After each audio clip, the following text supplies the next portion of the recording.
All right, let's get right into it. We're going to break down a really simple, science backed plan that can help you get your life back on track in, yes, just 24 hours. And no, this isn't about some massive life overhaul, it's just five small, deliberate steps. So, have you been feeling like you're in a bit of a funk? You know, that feeling where you just want to pull the covers over your head and call it a day? If you're feeling stuck or just constantly a step behind, you're definitely in the right place. It's a totally normal feeling, but the good news is you don't have to stay there. And here's the best part. You don't have to flip your entire life upside down to feel better. Seriously, this is not about some huge, intimidating change. It's all about small, super manageable actions that create real, actual momentum. As Mel Robbins says, this is really all about making small adjustments. Think of it like a giant cruise ship. The captain doesn't just yank the wheel to change direction, right? Nope. They make a tiny, small turn, and over time, that little shift changes the ship's entire course.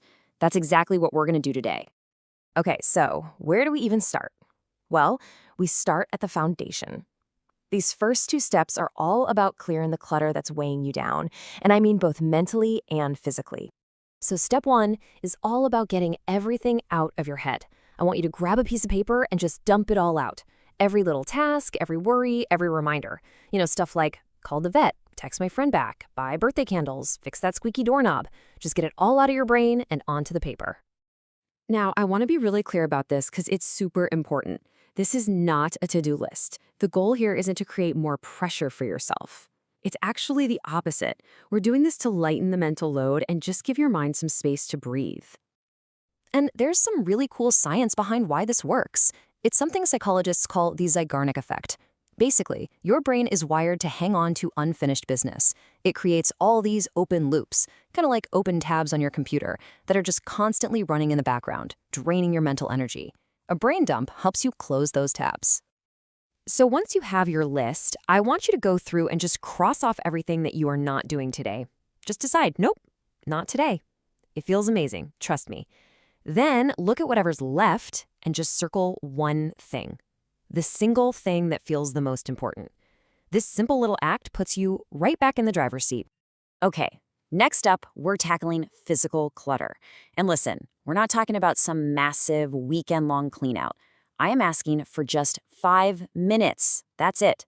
Pick one small, contained area, maybe the passenger seat of your car or that stack of books by your bed, maybe your desk, and just tidy it up. And this really matters because research out of Yale shows a direct link between a messy environment and a stressed out mind.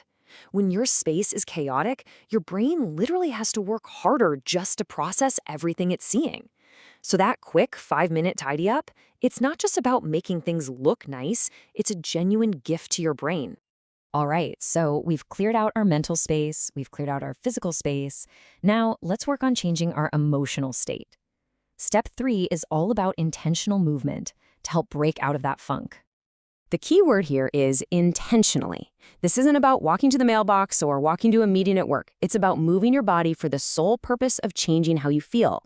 Maybe it's a 5-minute walk around the block, a little stretching, or even just dancing in your kitchen for a couple of songs. So here's the thing, and it's a total game changer. You don't wait until you feel motivated to move. It's the other way around. You have to move when you feel down or tired or overwhelmed because the physical motion is what actually changes your emotional state. Motion creates emotion. And the science on this is just crystal clear. A huge 2023 review of tons of studies found that even tiny amounts of physical activity have a powerful effect on your brain. It doesn't just boost your mood and lower anxiety. It actually sharpens your focus and your decision-making, so you feel better and you think better. It's a total win-win. We're in the home stretch now. These final 2 steps are all about setting your future self up for success. And this is just as important, recognizing the progress you are already making. So before we even dive into the next step, just take a second and think about this question. What's one tiny thing you could do right now that would take a little bit of the friction out of your day tomorrow? That's exactly what step 4 is. Think of it as an act of kindness to your future self. Go ahead and lay out the clothes you want to wear. Pack your work bag tonight. Set up the coffee maker. Write down that grocery list you circled in your brain dump. You're just removing these tiny little obstacles so you can wake up with momentum instead of dread. And this is just so powerful.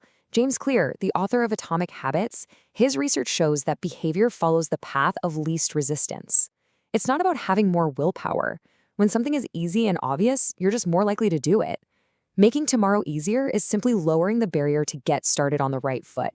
And now for the final and maybe most critical step. Before you go to sleep tonight, I want you to just pause and identify one thing, just one, that you did today that you can give yourself credit for. It doesn't have to be big. Maybe you didn't lose your temper in traffic, or you drank enough water, or you simply got out of bed when it felt impossible. And this isn't just some fluffy, feel-good idea. It's grounded in serious research from Dr. Martin Seligman, who's basically the father of positive psychology. His What Went Well exercise proved that when you deliberately focus on the good things, you actually train your brain to notice progress instead of constantly scanning for problems. You're literally reshaping what your brain pays attention to. Ultimately, this is what it all boils down to. Confidence isn't something you just magically feel. It's something you build brick by brick. Every single one of these 5 steps, clearing clutter, moving your body, making tomorrow easier, claiming a win, that's you collecting evidence. You're logging proof that you are the kind of person who can, in fact, turn things around.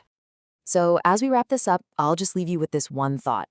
The turnaround doesn't start tomorrow or next week. It starts with the very next small decision you make. So, what's it going to be? What is the one step you'll take today to start getting that cruise ship turning?